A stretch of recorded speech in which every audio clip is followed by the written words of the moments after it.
Hi, everyone. Before I jump into visual arts portfolio tips, keep in mind that hearing from varied voices throughout the application development process is especially important when working on grants like Fulbright that aren't solely art specific, even for the portfolio component, which will be reviewed by both artists and non-artists. You have creative professors, mentors, peers who can work with you on how to present your technique. Someone outside your discipline can help you look at your entire application package in a different way, and there not being an artist may actually be a benefit. Also, solicit feedback early on in this process. You know from the arts critique environment that everyone will see something a little different. Everyone has a different perspective, which is great. At the beginning, all voices are important. At the end, your voice is important. This is your voice, your style, your project. I'm going to use RISD Fulbrighter Ben Allen's work to support my tips for a compelling visual arts portfolio. Ben graduated from RISD with an MFA in painting. Ben lived in the Philippines until he was 17. He moved to Canada in 2010 and then to the US in 2012. So he had to make a case in his Fulbright application for why him, why return now, 12 years later as a US citizen. He was familiar with the Philippines, of course, but this was his opportunity to return as an adult US artist. He had the experience and skills to explore deeply in the Philippines, and he did. To provide a little context for his Fulbright project, Ben compared and contrasted weaving of the Philippines from various angles, the technique, rituals, histories, and stories.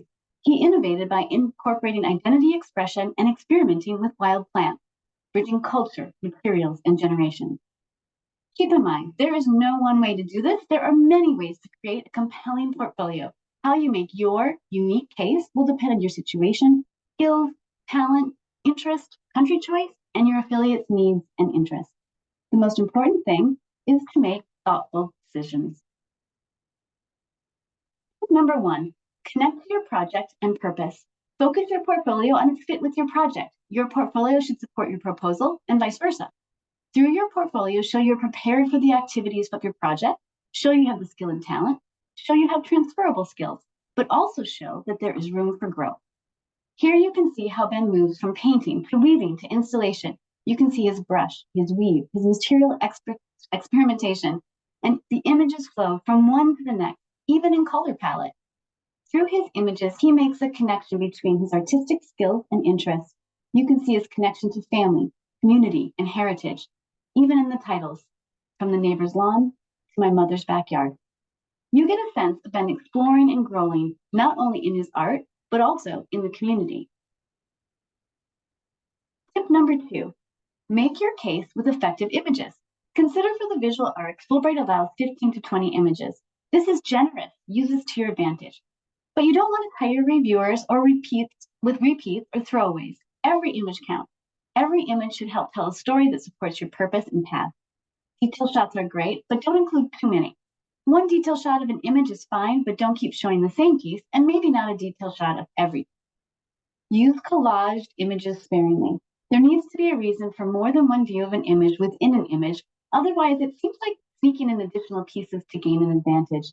There can be a collaged image where it makes sense, but too many is overwhelming and diminishes the whole look of a single piece as a single image. Consider showing a few images that show your work in an environment, on the wall, in a studio, in a gallery, in an installation space, or at an event. This view provides viewers with perspective and gives them insight into your broader intention and vision. Consider 1 to 2 images that show process and or collaboration, especially if this is important to your work or is an aspect of your Fulbright project. You can include a work in progress to show your area of growth if it helps make your case in some way. This needs to be limited, of course, as complete works are important. Maybe consider 1 to 2 in-progress pieces at most. Here on the left, you can see 2 images of one of Ben's striking pieces. The installation image gives you a sense of what it would feel like to be in the room with this piece, and the detailed image lets you see it close up. It feels like you could reach out and touch it. He also effectively showed how he strides craft and fine arts, as we see in the images on your right. Tip number 3, engage your reviewers. Consider how your work might be reviewed to an untrained eye, and consider that your images also act as a cultural ambassador. What will the people of the host country think of your work? Take advantage of the opportunity to explain your work in the portfolio narrative and image descriptions. Use those image descriptions. Non-artists will really appreciate them. They want to know how you did this and what you were thinking. Your reviewers will appreciate the opportunity to learn something new about art process and technique. Ben included images that directly connected to weaving and his project in the Philippines, but he also brought in costume and performance to show his range, flexibility, innovation, and growth. He included a short video to show his work move and how he moves with it. And for each image, he included a description that explained what he does, why, and how. So reviewers of various backgrounds could connect to Ben's work, whether they were interested in technique or material, installation or performance, art for art's sake, or art for community. The portfolio was beautifully woven together. Tip number 4, provide an experience. Your portfolio should be a visually pleasing experience. Don't only think about each piece, think about the portfolio overall. Curate your portfolio, your choices, their order, and quality of documentation is very important. A curated portfolio shows organized thinking and thoughtfulness. Through your portfolio, you can show reviewers that you really care about this application and therefore your project. Your portfolio should be cohesive in some way, in any way. Don't resign to chronological order. Really consider how the pieces flow from one to the next. Multidisciplinary artists, and there are many of you out there, often start their Fulbright portfolio work scratching their heads. How? My work is so varied.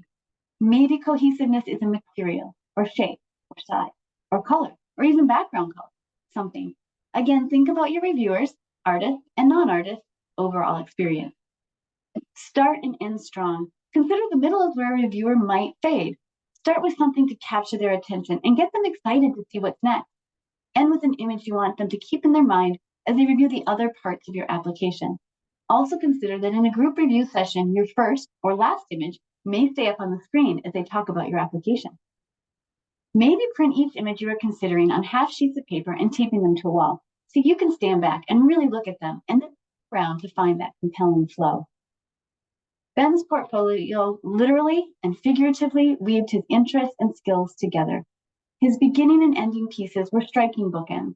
His first image, the one on the left, we immediately connect to his project and see his craft, fine art, and design skills. His last image, the one on the right, which is both a costume and an installation, brings in performance and community engagement. You can see the beginning of his project for the Philippines already coming to life. This last image is larger than life and has quite an impact. I have one more slide for video. All the tips I've mentioned apply. Connect to your Fulbright project, submit quality material, engage reviewers, follow the instructions carefully, and especially the time allowed. Do not go over. Check if video is allowed for your Fulbright field of study. Do not submit video if it is not listed as an option.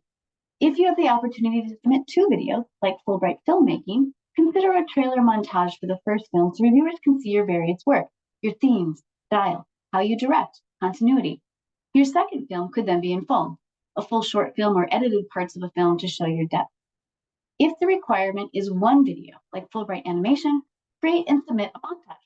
Fulbright actually requires a sample reel with a 1-page shot breakdown. This is again to see your varied style, skills, and maturity. In any montage type video, do keep cohesiveness in mind. Yes, you want to show your range, but tie it together in some way. Consider thoughtful, effective transitions and pauses. If video is allowed in another field of study in place of a still image, like design or installation art, great. But consider video only if the work cannot be fully understood without video. If, for example, your piece has moving parts, in this case, video should be no more than 2 minutes. Less is more.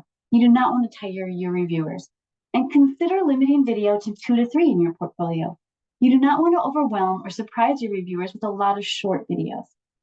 Capture and keep attention. You have a short amount of time to get reviewers to understand your concept and aesthetic.